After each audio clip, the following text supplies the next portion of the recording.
Let's talk and talk with Isha Melanin. I say let's talk and talk on Isha Melanin YouTube podcast. You wanna learn something, let's talk. You wanna get something, let's talk. You wanna say something, let's talk. You wanna be someone, let's talk. Hi everyone.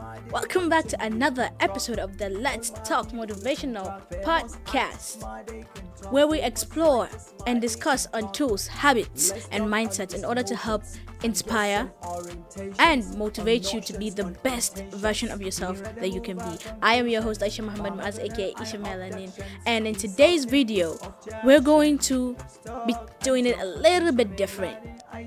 Unlike any of the other episodes, I wanted to do an episode where I'm like more vulnerable and where I'm like open so that you guys can get to know me better and discuss a little bit and let you guys in on a little part of my personal life, my personal journey, so that I can help share the defining moments that made me to be what I am now and what I aspire to be tomorrow.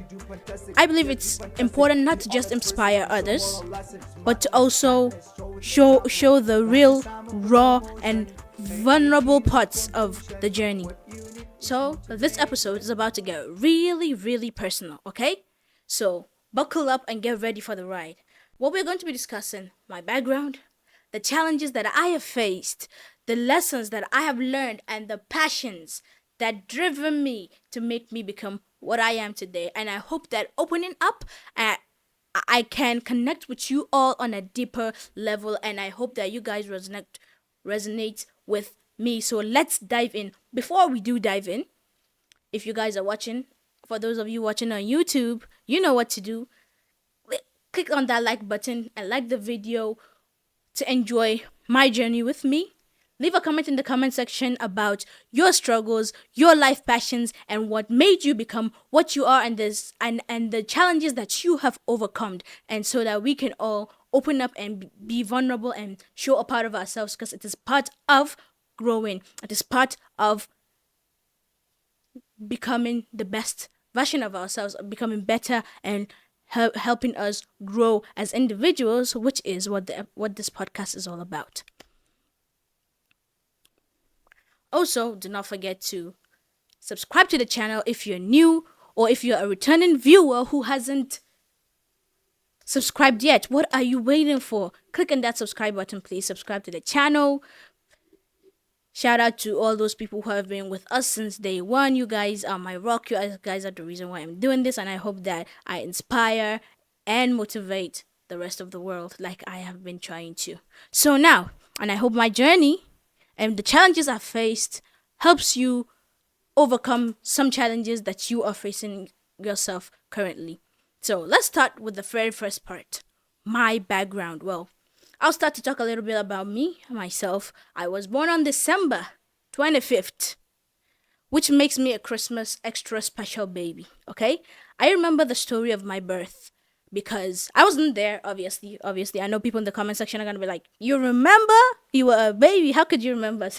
No, I don't remember because I remember it happening, or I remember it coming out, or I remember the memory. I remember because my mom has told me the story of my birth so many times, which is funny and crazy because she was at Lagos visiting her immediate elder sister, who I was named after, Dr. Aisha Lemu, who I was named after. She went to visit her around this December, which is around Christmas time, obviously. And then on Christmas Eve, on Christmas Day, right? Yeah, on Christmas Day, at like in the evening time, she was invited by their neighbor for a like party or something to like, I think it's a Christmas feast or something. They went there, right? They were enjoying their feast. They were having food, drinks, enjoying, laughing, and then labor. Her water broke, I believe, and then I guess she went into labor. They took her to the hospital, and the funny thing is that I think it was I don't know who she said was there with her. I believe is Uncle Tunde, but I'm not too sure. I'm not too confident in that answer. So, but when she gets back home, I'm gonna ask her and confirm, and maybe in another episode I'll let you guys know who it is. But it's someone who does not speak Hausa. So if you guys are from Nigeria, you know that we have different parts of Nigeria and we all speak different languages, right? So, and from for us, we're from the north, so our main language is Hausa, obviously, even though I'm part Nupe, but the general Arewa language is Hausa. So he is from Lagos, he's Yoruba, and he doesn't know how to speak Hausa. So when my mom, she said right at the time that she was giving birth to me, well, it was like I think 11:40 or something, like something around the, I think 11:30 to 11:40, right? She said, and she started feeling sleepy. She was falling asleep, which if you guys know that it's not good to fall asleep while in labor. So while in labor, she was dozing off, she was falling asleep, and then the doctors were like, "Wake up, wake up, wake up!" And then my aunt, who I was named after, she saw from the door, because there was a glass, blah blah blah, and she knew what was happening in the room. She heard what was happening, and she was like calling my mom's name. My mom's name is Mariam. If you guys don't know, she was like, "Mariam, Tura, Tura," which translates to Mariam, push, push. Tura means push. Is Hausa for push. So he obviously did not know what she was saying.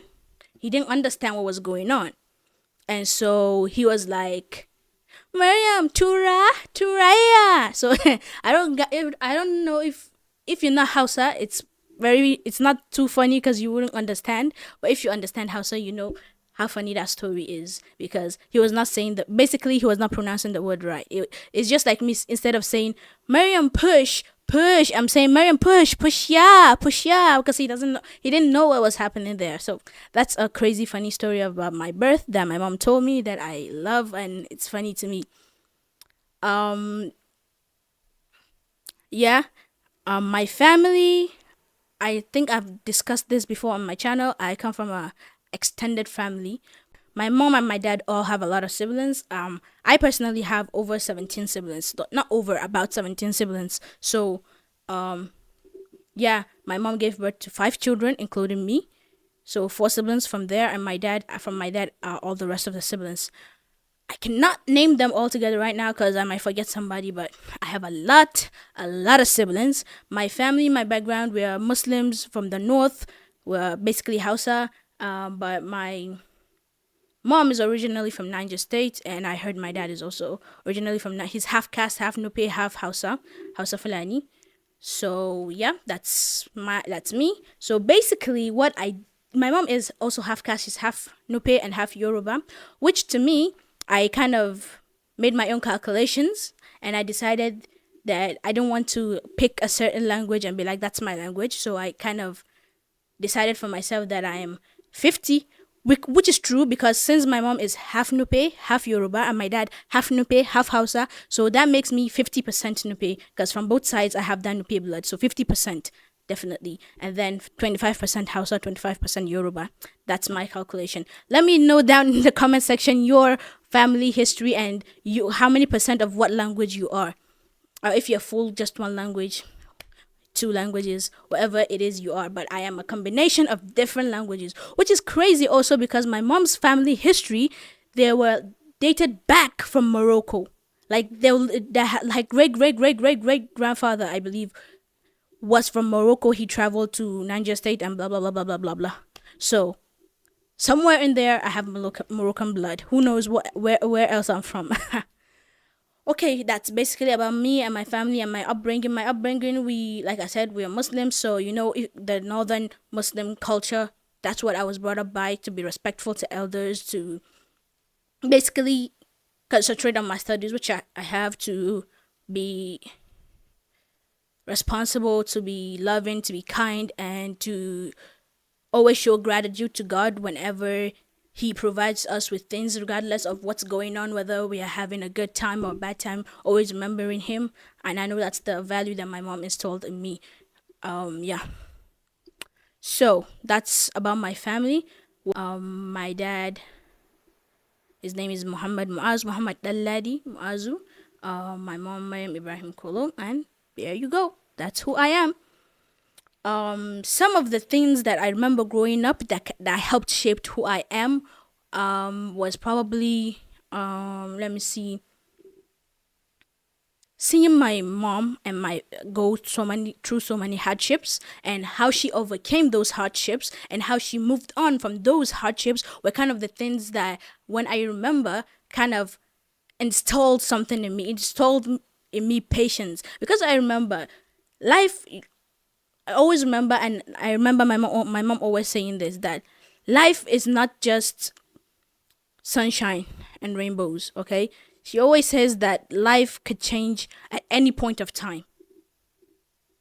And I added this to a book that I wrote. If you guys don't know, I did write a book. It's called a psychiatrist's life journey. It's about a psychiatrist and her life journey. Yeah, and I remember writing that, and I wrote that because I remember my mom. It says that it's her mom that told her, but it was something that my mom has always told me, and that's why I kind of added it to that. But yeah, it's quote unquote. I remember I wrote, which was exactly what my mom said to me. She said, "Life changes. It comes in ups and downs, but remembering those values that are installed in you would always help you to remember who you are." And that is a very important thing that you need to always remember, that it's not about what's happening in the current moment. It's not about what's going to happen in the future. Do not worry yourself about what's about to happen, because you do not have control over it. Do not worry about what has happened in the past, because also you do not have control over it. It's not like you can go back and change it. Worry about the present and how you can make the future be pleasant and warm, welcoming for yourself. So yes, seeing how my mom overcame so many struggles, and not just my mom, my family in general, people around me, people in my family, so many people, so many things happening as I was a child. It kind of instilled such an important value in my head that life it's not something to be worrying too much about. Live in the moment. Focus about right now and how you can make tomorrow better, rather than focusing on how you can change the past, or how to see or know what's in the future, because it's not in your control at all. My favorite memory from my childhood, I think I have to think a little about this one. My favorite memory, because I have so many memories that I remember, but I remember my earliest memory. It was me sitting down in, I don't know if you guys know this. It's like a potty training thing for my white people. You guys know the white not just the white people, the Americans, the all those who are not Nigerian, basically. You know the thing, that the little potty training baby toilet that they use. So in Nigeria, we have a lot of those little tiny ones, and they're a little bit different from the American ones, and they're called po. That's yes, that's what they're called. They're called po, because you poo in them. So my earliest memory, I think I was 5, and I was pooing in my. Was that 5? No. I was not 5. I was 3. Sorry, 3.5. About 3. Yeah, that was my earliest memory, and I was pooing there. That's literally, and then I saw my mom passing by, and I was like, "Mom, I'm done." And then some things happened, silly things happened. That's literally my earliest memory. Yep, that's my earliest memory. My favorite memory from my childhood, though, I think, has to be when I visited Dubai with my mom. It was such a fun time. Yeah, I think that's my favorite childhood memory. Yeah. If I have pictures of it, I will show you guys in the podcast. Inshallah. I hope I remember.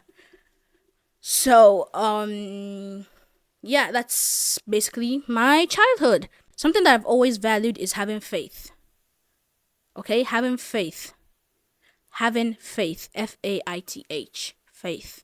It's an important key value that I've learned, and I've learned to value so much, that having faith will help you grow so much, like so much you don't even understand. Just having that hope, believing that things will get better and they will not stay the same, is something, like I've said, one of the things I've learned from childhood. And it's something that I value so much right now. I've always valued it. Is having faith that things will change and become better. Especially with my mom. Like I said before, she kind of taught me that I need to have faith. And looking at her and how she values her religion and how she focuses on faith really like inspires me so much. She could be so down and always remembering. I know that we have this motto, this kind of thing, that lingo that me and my mom always use and that we always say is, we're in this together. So no matter what happens, remembering that we have each other, everything else seems to not be a problem anymore. And the second one that we always say is that inshallah there is a way, or inshallah Allah is there, or he's watching. That's our thing. Inshallah there is a way. We're in this together. Those are the things that we say, and it kind of is like words of affirmation for us to remember that things will rise up when things are going so bad. Now let's move on to challenges that I faced.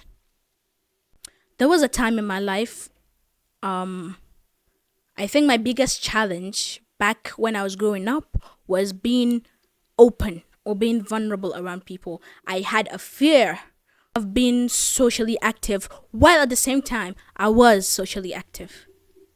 I love people from I can remember that I know that there was a certain time and place when I changed completely, and it was right after right after high school. And I can tell you that people from my high school, my secondary school, primary school, and all the way back then would be like, there's no way this girl is telling me she had problem with confidence. Yes, I had a huge confidence problem. I always knew how to pretend about like I didn't care, but I always had an issue with being confident.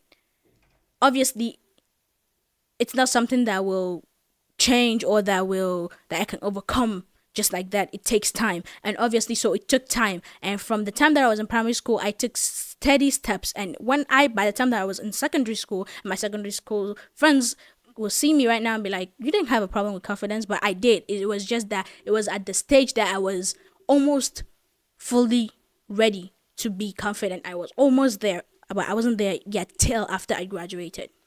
And I remember problems that I have faced due to lack of that. And my confidence, or the lack of it, was caused due to my social anxiety. Yes, you heard me.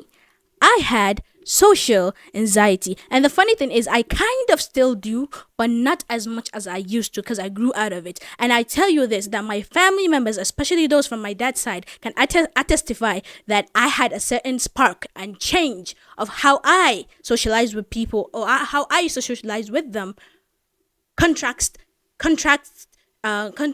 to back before secondary school, before my high school. After I graduated high school and I came back home, I was a totally changed, different person. And all those people were shocked. They were like, you, like, this is so different. A lot of people were like confused as to how I outgrew that. But yes, I can tell you this for sure. If any of my siblings or someone that knows me well enough to knows that I had crazy social anxiety, and if you do not know that I had social anxiety, well, I was good at keeping it from you, or I was completely, or it could be two things. I was good at hiding it from you, or second, I was comfortable around you. So if you don't know, social anxiety is when it's not, there's two things. There is being antisocial and having social anxiety. Being antisocial means that you do not want to socialize with anyone. You do not want to be associated with anyone. You don't want to talk to people. Having social anxiety is having a fear or being anxious to speak to people or to have a social relationship with people or communicate properly with people. That's social anxiety. You're afraid of doing it. It's not that you don't want to do it. You want to make friends. You wanna have people to talk to. You want to have people to confide in, but you're just afraid of opening yourself up and being vulnerable. There's different types of social anxiety, different forms, and I've heard so many people who have this problem or had this problem and how they overcame it. Because I overcame it, not completely, obviously. There's still some part of me that is still socially anxious, but I can classify it as the same level as when I was younger. I used to call it being shy. Whenever my mom would ask me why I was like that, I would always be like, I'm so shy. I'm so shy. I'm so shy. But yeah, I was shy, but I was so shy to the extreme that I would literally be pressed. I would be pressed, guys. I would be pressed. I would go out. We will go into my mom's friend's house or somewhere that I'm not used to, and I want to pee, but I cannot open my mouth because my mom, when you go out with friends, you're left with the kids. When you're a kid, like, you're left with the kids, and then the adults are together having their time. Well, my mom will be like, yeah, go play with the kids, but I'll go there. I'll be sitting in the corner. I won't say anything. I'll be so awkward. I'll be feeling so weird because I'm not used to them and I don't know how to communicate with them unless they show me that they're welcoming. That's one thing about me, though. If you show me that you're welcoming and I feel comfortable enough around you at that time, I would open up to you. It was easy. And I would talk and talk because I used to be a talkative. You know that list back in primary school or even secondary school that they used to write about noisemakers, Nigerians, my Nigerian people. You know this. I used to be at the top of that list. That's how much I used to make noise. But with people that I was confident enough around to talk to. And that was crazy. Because not many people knew this. And so when they saw me, they were like, this girl doesn't like talking to people. What does she think of herself? Some people thought that I had an attitude because I didn't want to talk to them. It's not that I didn't want to talk to you. I didn't want to be socially involved with you. It was just I was afraid to do that. I had social anxiety and it was crazy and I did not know how to overcome it. And I was such a young, it was such a young age that I've had it. I just didn't know ways to overcome it. I think the moment that helped me was when I took psychology in high school. Learning about these things like social anxiety, for example, when I learned it in my psychology class, it kind of helped me realize, okay, maybe these are the necessary steps that I needed to take. Maybe these are the things that I needed to do. And one thing that I would say, another thing that kind of helped me was having an outlet like basketball. When I was able to start letting go of so many emotions when I play, because whenever I play, whenever I'm stressed, tense, my outlet has always been basketball. And when I didn't do basketball before that, but I did do basketball right at high school, at grade 11. I started basketball and it changed so many things for me, and it kind of helped me have an outlet. And then the second thing that first is basketball. The second thing is YouTube. When I kind of started YouTube back then, I had some videos that I used to do.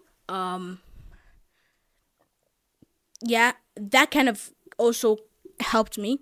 It wasn't that I wasn't confident, right? I just had issues being confident. I would go up on stage, right? People would say, you used to go up on stage. You used to do presentations. You used to do dramas.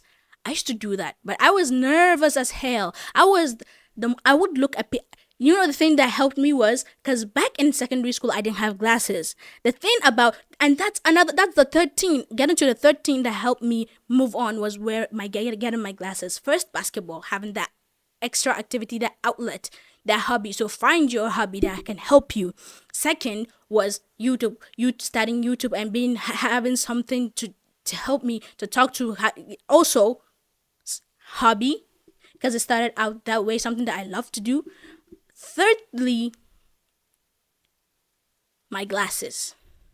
Now, how did my glasses boost up my confidence? I didn't used to see anything. I don't say anything, but I used to see minimally when I didn't wear my glasses. I couldn't decipher how you looked, I won't say how you looked, but how you react to me being around, right? Without my glasses back then, how I used to be able to get comfortable around people is seeing how they react to me talking to them. Now, if I start talking to you, or if for some reason I actually mutter up the courage to start talking to you, and I see that you do not have the same reciprocal feeling towards me, I would just move away. That's now. But back then, I couldn't do that because most of the time I couldn't see how they looked until I stared at them for a long time. And to me, with someone with social anxiety, staring at someone for a really long time just to see how they look or remember how they look or just to see what expressions they are holding was kind of creepy and rude. I ain't gonna lie. I couldn't really see properly how people were. I could see you smile, I could see you do things, but I couldn't really see until I looked at you for a really long time.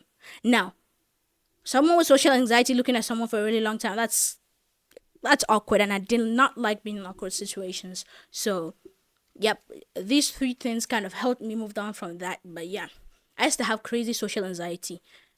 Like I said, I would be pressed. I don't even know. Did I continue the story? Sorry, I got off track. I got sidetracked. So that story I was telling you, that I went to my mom's house, my mom's friend's house with her friends. I was pressed. I couldn't say that I wanted to pee. So I went to my mom and I told her that I wanted to pee. And she told me, go tell them that you want to pee so that they can show you the bathroom. And I was like, no, you tell them that I want to pee and they should show me the bathroom.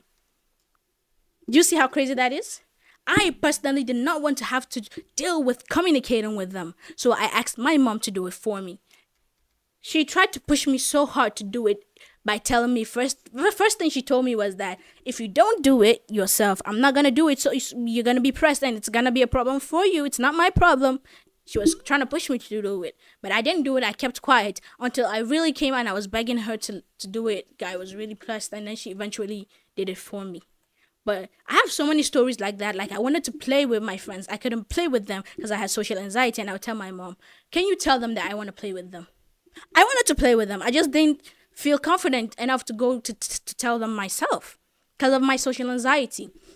I would be around my family members and they would want to talk to me, but I would avoid talking to them and be in a corner all alone. Why? Because I had social anxiety and I did not know how to approach the situation. They did not know, obviously.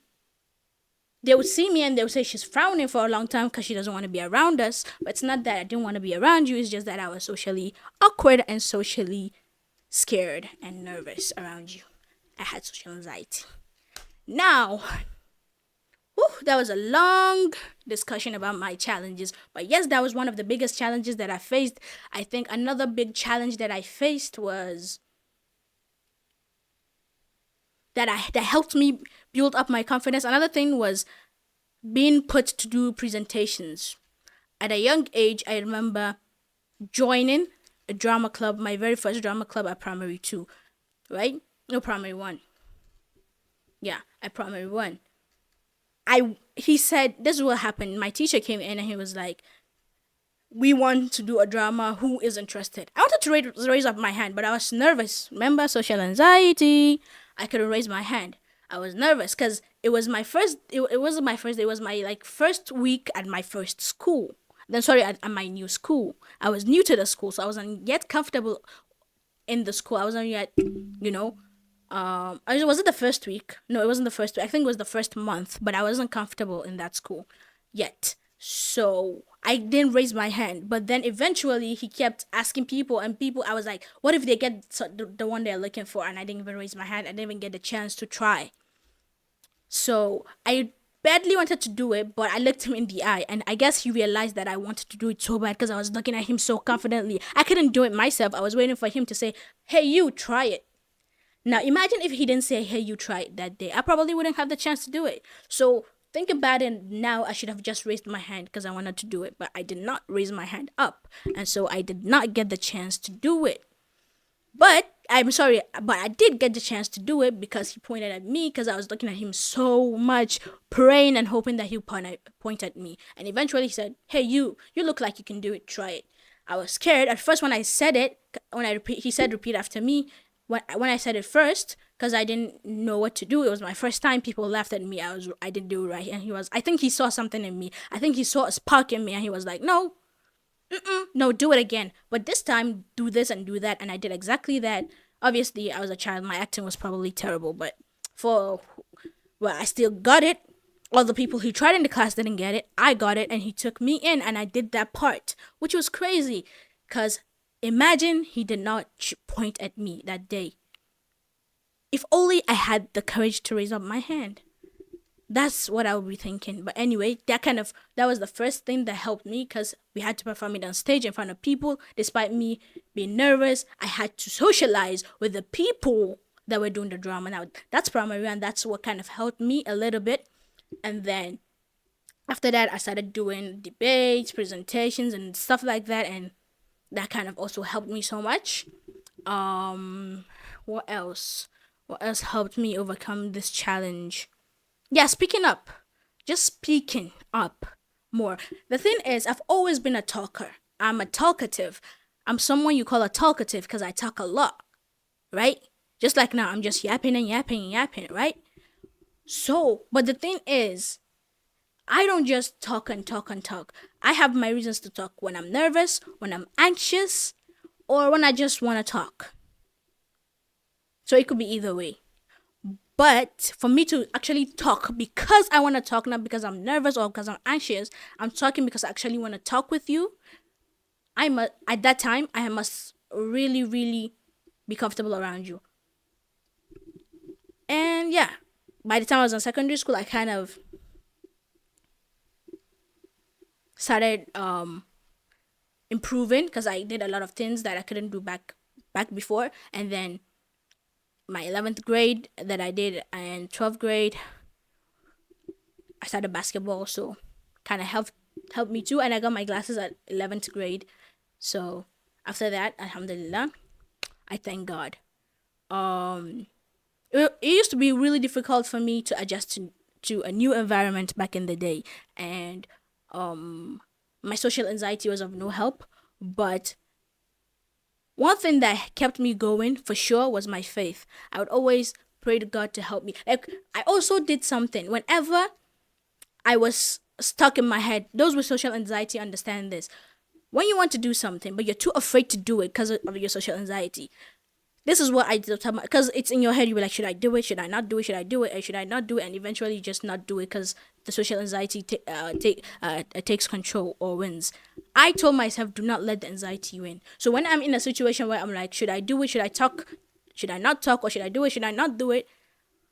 I try to make sure that the voice inside me that says to do it wins. And I do not let the social anxiety win.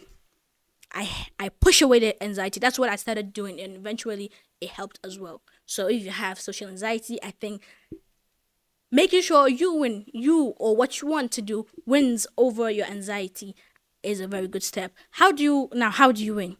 When it's telling you, when you're contemplating in your head, should I do it? Should I not do it? Go with do it. Always go, you know what?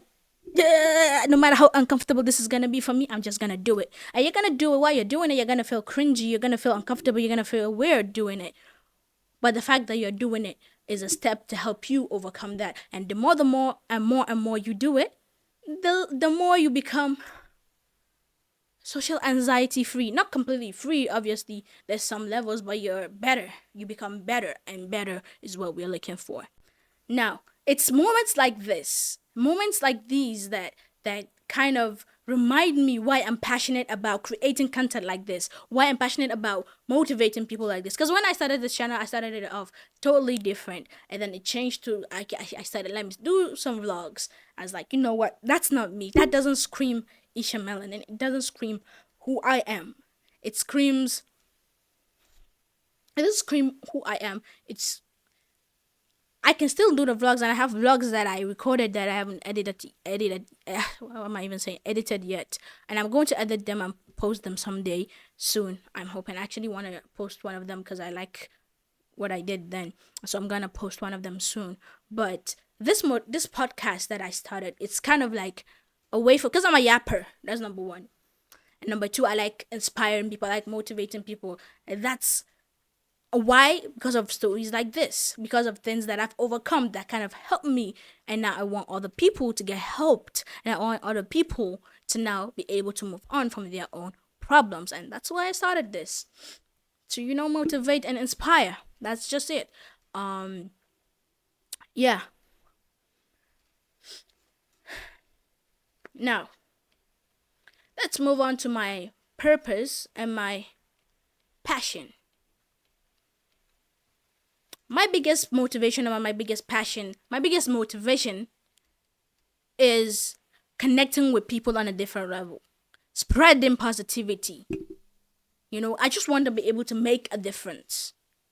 Being able to connect to people, being able to talk to people and make them feel better about themselves, make them feel motivated, make them feel inspired is what my purpose is. It's what motivates me. It's my biggest passion. Now, what's my biggest passion about doing this podcast. Starting this podcast has been such a fulfilling journey. I am like 4 episodes in, and I feel so much better, especially when I'm doing ones like these, when I'm just opening up about myself. It's like kind of therapy, though I've already overcome them. And I have many more struggles, like being bullied, even from a young age at primary one, being bullied so many times, how I overcame them. I'm gonna do a special episode about bullying, and that's why I didn't really tell the story in this one, because you're telling us a story about your background and your upbringing and how you became who you are. Why didn't you tell us about being bullied? This is why, because I'm gonna have because it's a whole discussion on its own, and it's gonna take so long. You see, just talking about my social anxiety took up so much space, so much time. Think about talking about my bullying experience. What do you think is gonna happen? It's gonna take so much time. So I'm gonna dedicate a whole episode to that. And I'm gonna talk further about social anxiety in another episode, but not about mine, but how you guys can overcome yours. Yeah. So we're gonna talk about that in another episode. Yeah, so like I said, starting this podcast has been such a fulfilling journey. It allows me to share my voice and my experience and hopefully inspire you all just by watching me. And I hope I help you inspire to chase your dreams, your inspirations, face your biggest fears and challenges, and win over your challenges. My ultimate goal, obviously, is to share positivity and to share a space where we can all learn, grow, and connect with each other on a such deeper level. Now, we've been talking about deep stuff, sentimental stuff that's bringing me back to my days, stuff that's like kind of traumatizing in a way, but also not, because I've already moved past them.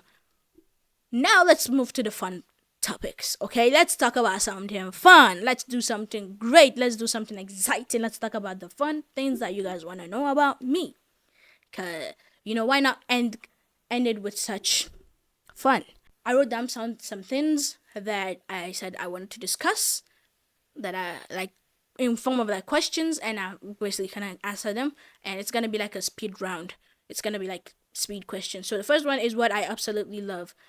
You guys let me know in the comment section what you guys love, and answer. Let me know the answers to these questions, and I'm about to answer for you guys. Let me know what your answers to these questions are. First one is what I love. I absolutely love playing basketball. I absolutely love playing video games. I absolutely love making YouTube content for you guys. I absolutely love motivating people. I absolutely love my mom. Sarange. Okay, if you guys don't know, pardon my pronunciation. I'm not Korean, but I do love K-drama, so I love you, mom. Anyway, yep, that's what I absolutely love. Basketball. Oh, K-drama. Basketball, K-drama, making YouTube videos, reading and writing, and my mom. My mom is the first one, by the way. What is a weird habit that I have, or is it quirky or funny?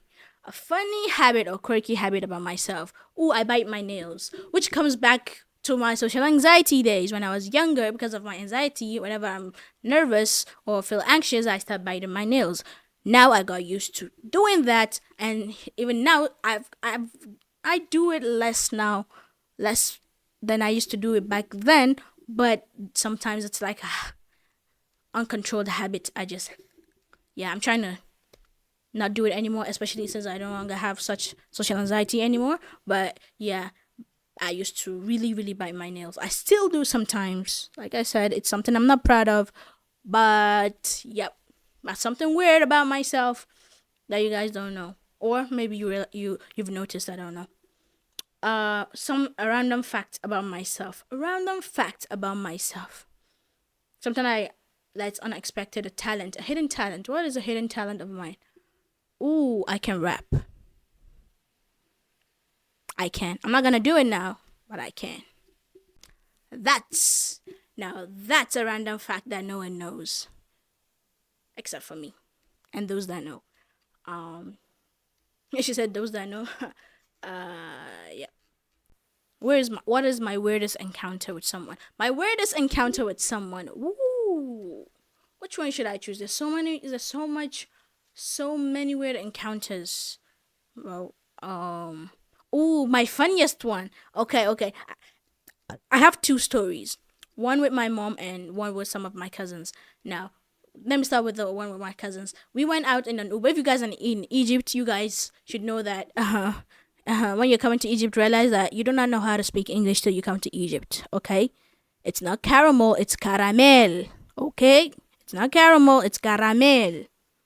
You don't know how to speak English until you come to Egypt. Okay, so this is funny because we were in an Uber and we were about to get out and we gave him money, his fee, and it was more than obviously his fee, so he was supposed to give us change, and he says, I haven't changed. Now, what's funny about this is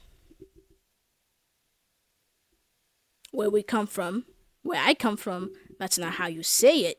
It's I don't have change, but he says I haven't changed.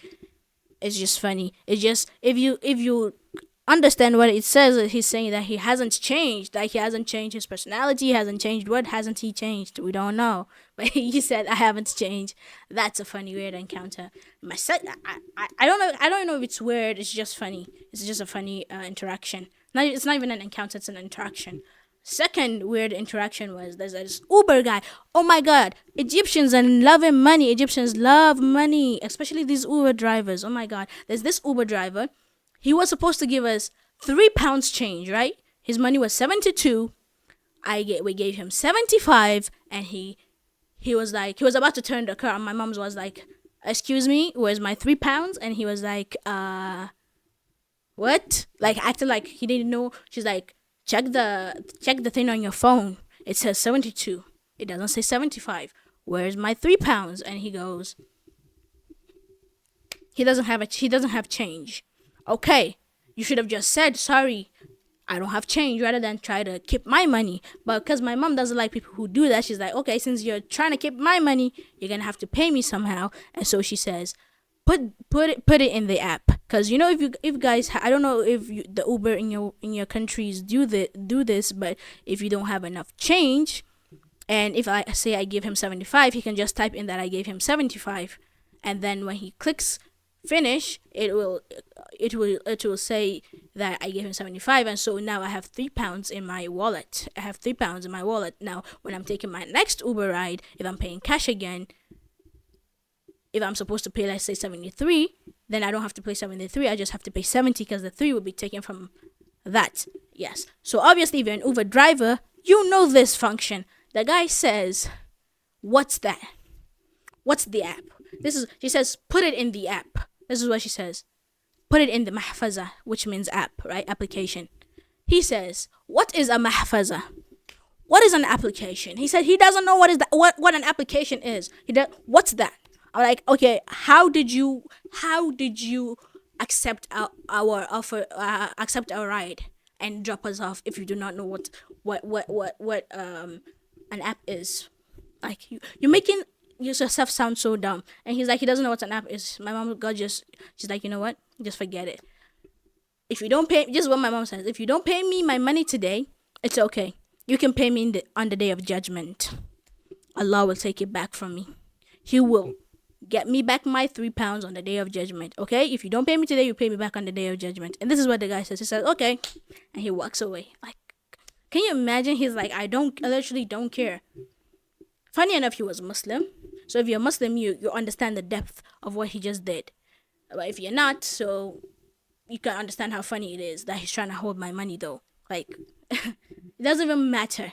Whether he's a Muslim or not, whether he believed that there's a day of judgment and there's a day that he's gonna pay it back, doesn't mean that he shouldn't pay someone their money. Doesn't mean he should steal. That's literally basically stealing my money, stealing my change. And as soon as I told him that, he's like, yeah, sure, no problem, I don't care. He drives up, he drives away, he's laughing. Clearly, he had the change since he has the chance to laugh about it. He was laughing while he was driving. He's like, 3 pounds, 3 pounds, and he's laughing around. I'm like, so if you're laughing, why didn't you just give me the 3 pounds? If you're saying it's just 3 pounds, why didn't you just give it to me? Anyway, that story took a while. Sorry that I'm yapping for a long time. But yeah, those are some fun questions. Now, let's get back, because I'm here to inspire. And as a regular person who has her ups and downs like just anyone else, I also have my own ups and downs like anyone else. And so, therefore, I have my own vulnerable moments, just like the moments that I mentioned where I had my social anxiety. And some moments where I've had self-doubt and I doubted whether I was able to do something. I overcame those types of situations by remembering that I can do anything that I put my mind to. As long as I believe that I can do it, I can actually do it. And those are the things that kind of help me recover from things like self-doubt whenever I had those issues.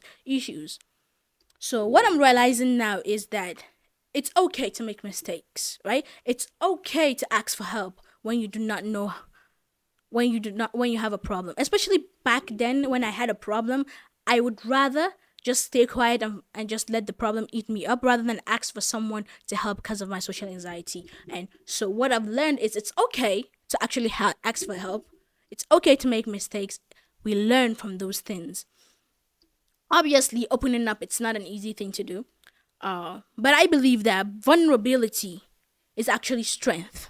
Some people believe that being vulnerable is a weakness. That's what I thought before, especially when I had social anxiety. Those were the things that fueled up my social anxiety. Things like believing that vulnerability is a weakness, and when I'm vulnerable around people, that they're gonna see who I really am and they're gonna run away from me, or they're gonna see my weaknesses, basically.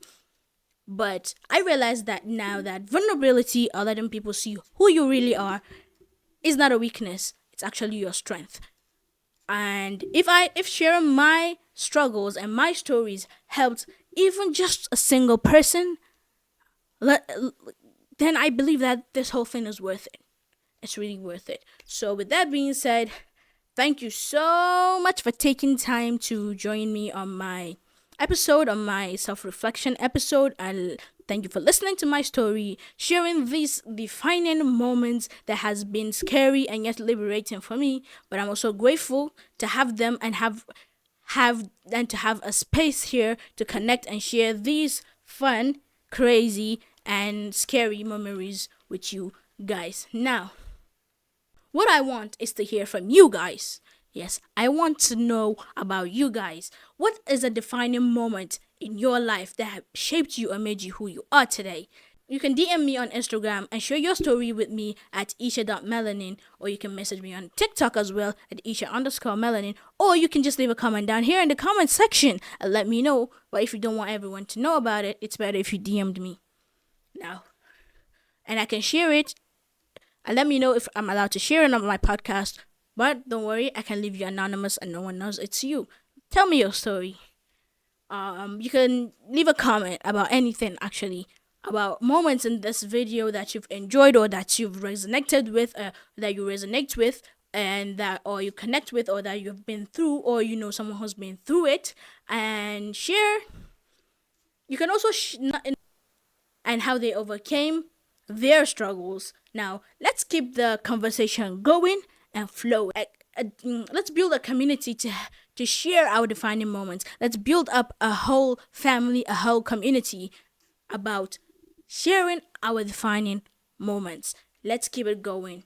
So let's help each other. Let's lift up one another and let's help one another lift up each other. If you enjoyed this episode, yet again, please leave a comment, share this video with friends and family, especially people who you think will resonate or will connect or it will help and inspire. And don't forget, the most important one is subscribing to the Isha Melanin channel, where you can get episodes of the Let's Talk motivational podcast whenever a new episode is out. Do not forget to click on your post notification bells also, so that you can get posted whenever I post a new video. With that being said, I want you to know that your support means so much to me. It means a lot to me. Thank you so much for joining in and tuning in. Until we meet next time, stay inspired, stay motivated, stay happy, stay positive. It's your girl Isha Melanin, and I'm out. Bye. What you need is motivation. Let's talk and talk with Isha Melanin. I say let's talk. Let's talk and talk on Isha Melanin YouTube podcast. You wanna learn something, let's talk. You wanna get something, let's talk. You wanna say something, let's talk. You wanna be someone, let's talk.